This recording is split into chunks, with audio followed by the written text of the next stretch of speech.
name is Shoaib, and this is a video from the Orthocycle Foundation.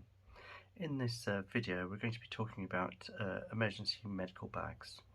So this is equipment that I carry with me pretty much all the time, and especially if I'm deploying to an austere environment.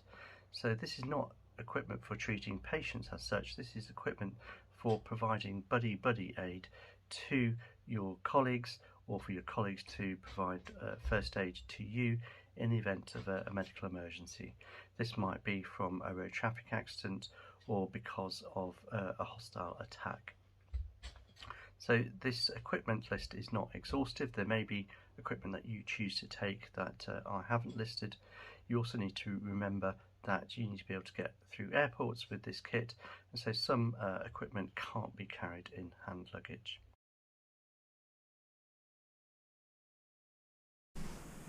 So I've emptied out my emergency bag, and we're going to go through the contents one by one so you can see what I'm carrying. Now, you don't necessarily need to carry exactly the same as me, but hopefully it will give you a good idea about what you may personally want to carry yourself. So let's start off with the bag. This is an Eagle Creek bag. The reason I like this brand is because these are really tough bags. It's quite spacious, it will carry all of this equipment, and at the same time it stretches and it won't tear. I've got my name on it, and it's got a little carrying handle as well. The zips are very tough, they're not going to break. So let's start off with some PPE. So I always carry some sterile gloves with me. I've also got some eye shields. So these are ballistic goggles, but any type of eye shield will do. And I've got a pair of scissors. These are serrated scissors, so they will cut through just about anything. They'll certainly cut through a patient's clothing, they'll cut through leather, and they can cut through fiberglass as well. Let's try and go through things in order. So first of all, for possible exsanguinating hemorrhage, I've got these combat application tourniquets. The ways that these can be applied is essentially it's wrapped around the limb and then tightened, and the Velcro is fastened, and then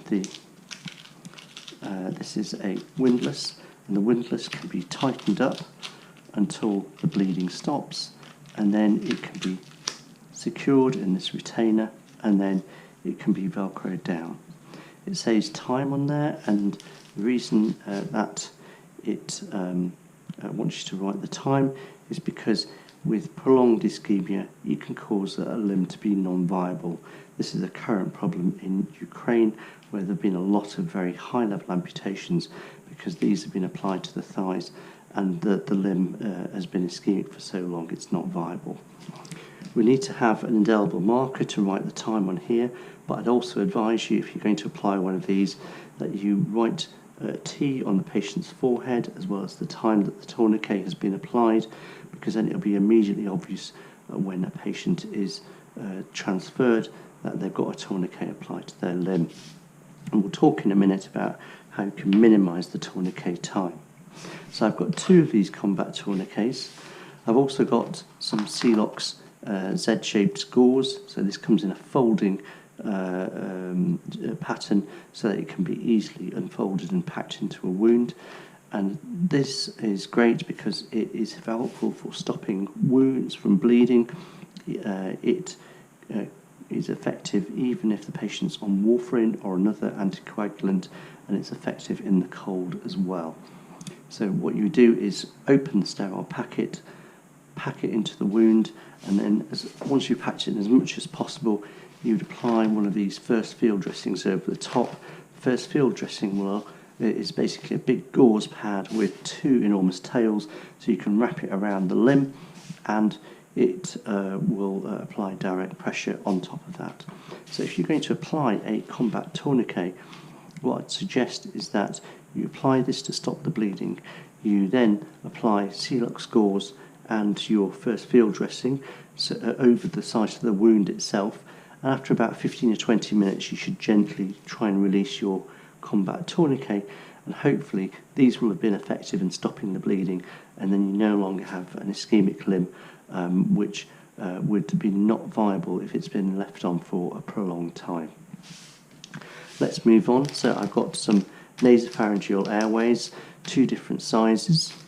I've got some resuscitation masks, and these are effectively just PPE as well, so that I don't have to come into contact with any body fluids. This is a chest seal, so this is one particular type called the FOXSEAL, and essentially this is a large hydrocolloid dressing which is very adherent, and it's to convert an open pneumothorax to a closed pneumothorax. There are other types available, so this is a Russell chest seal which effectively does exactly the same. The ASHERMAN chest seal is slightly different. It comes with some gauze inside so you can dry the skin, and then it has a one-way flutter valve, and this can allow the wound to express air from a pneumothorax. I've got some medical tape and a pulse oximeter. This one will give me the heart rate, it will give me the oxygen saturation, and it will also give me a trace as well. I've got a stethoscope. The stethoscope is not only for examining patients, but also it serves another purpose, which is to identify you as a doctor, and sometimes this can be useful for opening doors, allowing you to get through across boundaries such as a border, and sometimes people show you more respect if you're a doctor. I've also got a sphygmomanometer. For first aid, I've got an elasticated bandage and a triangular sling. I've also got some elastoplast, simple elastoplast for non-emergency wounds, and I've got some super glue, which is useful for being able to glue together simple wounds so that I don't waste any dressings, and it can take the place of stitches as well. I've got 2 head torches. This one is battery powered, takes some AAA batteries. PETZL is a well-known brand. This is my NITECORE NU33, and the reason I like this is not just because it's very bright, but it can be it's got a rechargeable battery inside it, and it takes a USB-C charger, so I can use my power bank to charge that up if I need to. I've got 2 indelible markers, which are useful for marking the patient's skin, but also for writing notes as well. This is a aluminium splint, and although it's very floppy, if I was to fold it, it loses its flexibility, and it can be used to support a limb like an arm, and if I have 2 of these, it may even be used to support a tibia. I've got a light stick, which can be useful for attracting attention, and I've got oral rehydration therapy sachets, which can be used in case of diarrhea. I've got my ID card, and again this can be quite useful for identifying myself, not just as a doctor but also to help to open doors.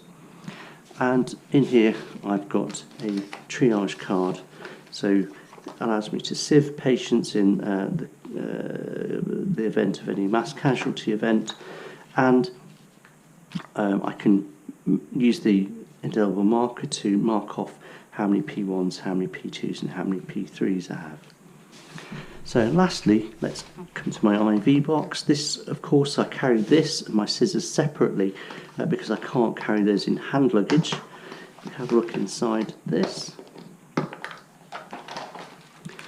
I've got a ChloraPrep, I've got cannulas of various sizes, I've got some needles, and I've got some IV dressings. And if I have any needles or sharps, I can use this as a sharps box as well. So